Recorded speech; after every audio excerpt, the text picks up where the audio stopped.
Movie के start में Adam को देखते हैं जो बेहोश पड़ा हुआ था। होश में आने के बाद वो खुद को बाथटब में देखता है। खुद को इस जगह पर देखकर हैरान था। एडम जल्दी से खड़ा होने लगता है कि बाथटब इसके नीचे से निकल जाता है और पानी में नीले रंग का लिक्विड चला गया था। कुछ देर में लाइट ऑन होती है तो एडम देखता है डॉक्टर लॉरेंस भी इसके साथ था। दोनों गंदे वाशरूम में जंजीर के साथ बांधे हुए थे। इनके सामने खून से भरी हुई लाश पड़ी होती है। इसके एक हाथ में बंदूक और दूसरे हाथ में टेप रिकॉर्डर था। एडम और लॉरेंस को याद नहीं था कि वो यहाँ पर कैसे आए। इन दोनों को एक कैसेट और चाबी मिलती है। ये दोनों अपनी जंजीर को खोलने की कोशिश करते हैं मगर ऐसा नहीं होता। एडम कोशिश करके लाश के पास से कैसेट को नीचे खींच लेता है। ये दोनों इस कैसेट को सुनते हैं। इस कैसेट में किसी अजीब इंसान की आवाज थी। वो एडम से कहता है कि मैंने छुप छुप कर बहुत सारे लोगों की जिंदगियां खराब की हैं और खुद को संवारने का आज मौका मिला है। वो हिम्मत करके बच निकले या मौत से मर जाए। लॉरेंस को भी फील करवाया जाता है कि तुम्हें अपनी जिंदगी का एहसास कभी नहीं हुआ। इसने कई सालों से अपने मरीजों को मरने की खबर दी है और आज वो खुद मरने वाला है।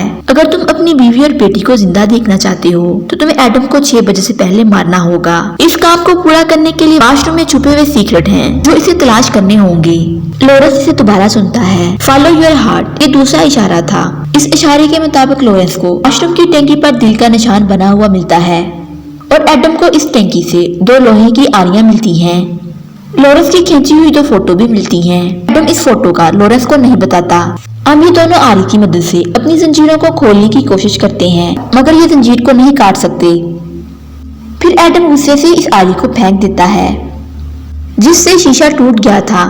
लॉरेंस को समझ आता है ये आरी जंजीर नहीं, ये पाँव काटने के लिए है। ये दोनों के लिए मुश्किल टाइम था, वो अपने पाँव को काट सकते हैं। लॉरेंस को ऐसे हालात का सामना करने के बाद याद आता है इनको पकड़ने वाला कोई और नहीं बल्कि जिग्सा है, क्योंकि जिग्सा ने इनको 1 माह पहले किसी कत्ल में फंसाने की कोशिश की थी। अब पास्ट में दिखाया जाता है जिग्सा उन लोगों को निशाना बनाता है जो अपनी जिंदगी की अहमियत को नहीं जानते। वो दूसरों की जिंदगी को खराब करते हैं। इसके मुताबिक जिग्सा कातिल नहीं है और ना ही वो अपने शिकार को खुद मारता है। जिग्सा खेल के मुताबिक अपने शिकार को मेंटली और फिजिकली टॉर्चर करता है और मार्क के कत्ल पर इसे एक पेन मिला था। इस पेन पर लॉरेंस के फिंगरप्रिंट्स थे जिसकी वजह से डेविड का शक लॉरेंस पर था। डेविड लॉरेंस से पूछता है कि जब मार्क का कत्ल हुआ था उस टाइम तुम कहाँ थे? लॉरेंस कुछ नहीं बताता क्योंकि लॉरेंस का उस लेडी के साथ अफेयर था। वो इस अफेयर को अपनी बीवी के सामने नहीं लाना चाहता था। अब जिग्सा अपने दूसरे शिकार अमेंडा को बुलाता है कि वो अपने किडनैपर को पहचान सके मगर अमेंडा लॉरेंस को पहचानने से इनकार कर देती है क्योंकि इसने रियल में जिग्सा का फेस नहीं देखा था। अमेंडा नशा करती है। जिग्सा इसको अपना शिकार बना लेता है। ये लेडी पहली थी जो जिग्सा के शिकार में पूरी उतरती है। अमेंडा मौत के बिल्कुल करीब थी मगर इसे लगता है कि जिग्सा ने इसकी जिंदगी बचाने में इसकी हेल्प की है। ये नशा करना छोड़ देती है। अमेंडा के दिल में अब जिग्सा के लिए सॉफ्ट कॉर्नर था। अब फिर से लॉरेंस और एडम को दिखाया जाता है। इनको ऐसे फील हो रहा था कि कोई शीशे के पीछे से इनको देख रहा है। लॉरेंस अपनी पॉकेट से अपनी फैमिली की फोटो निकालता है और एडम को दिखाता है कि एडम को किडनैपर की फोटो भी मिलती है। एडम को इस फोटो में एक लिखा हुआ नोट मिलता है जिसके जरिए इसे एक्स का इशारा मिलता है। एक्स मार्क के जरिए इन्हें एक छोटा सा रेड बॉक्स मिला था जिसमें एक फोन, सिगरेट और लॉरेंस के लिए एक नोट भी था जिसमें लिखा होता है जो लाश वाशरूम में है उसका खून जहर के तौर पर काम करेगा। इस सिगरेट की मदद से तुम एडम को मार सकते हो। लॉरेंस एडम से कहता है कि तुम सिगरेट पीकर मरने का ड्रामा करोगे मगर जिग्सा को पता चल जाता है और वो इनका प्लान नाकाम कर देता है। लॉरेंस को इसी फोन पर कॉल आती है कि तुम्हारी फैमिली को किडनैप कर लिया गया है और इस टास्क को पूरा करने के लिए तुम्हारे पास टाइम बहुत कम है। एडम को मारना ही होगा। एडम लॉरेंस को कहता है इस फोटो पर नजर रखने के लिए डेविड ने पैसे दिए थे। दूसरों की जिंदगियों से खेलना इसका पेशा है।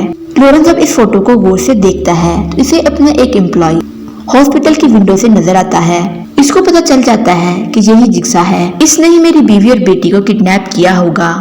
मेरे ही घर से कैमरे के जरिए मुझ पर नजर रखे हुए हैं क्योंकि अब घड़ी पर 6 बज चुके थे मगर लॉरेंस ने एडम को अभी तक नहीं मारा। किडनैपर लॉरेंस को फिर फोन करता है कि तुम्हारी फैमिली जिंदा नहीं रहेगी, ये सब तुम्हारी गलती है। लॉरेंस फोन पर बंदूक की आवाज सुनकर पागल हो जाता है। ये बंदूक को पकड़ने के लिए अपने पाँव को आरी से काट देता है। बंदूक की गोली से एडम को मारता है। दूसरी तरह से किडनैपर लॉरेंस की फैमिली को आरी से काटने की कोशिश करता है। इतने में डेविड आकर इन्हें बचा लेता है और ये किडनैपर किसी भी तरह बचकर भाग गया था, मगर डेविड इसका पीछा करते हुए पहुंच जाता है। डेविड इसे पकड़ने की कोशिश करता है, मगर इसने खुद को मार दिया था। लॉरेंस एडम को टाइम पर नहीं मारता। किडनैपर लॉरेंस को मारने ही वाला था कि एडम गोली के जख्म से ठीक हो जाता है और किडनैपर पर हमला करता है। एडम ने इसे टैंकी के ढक्कन से हमला करके मार दिया था। अब ये दोनों जख्मी थे।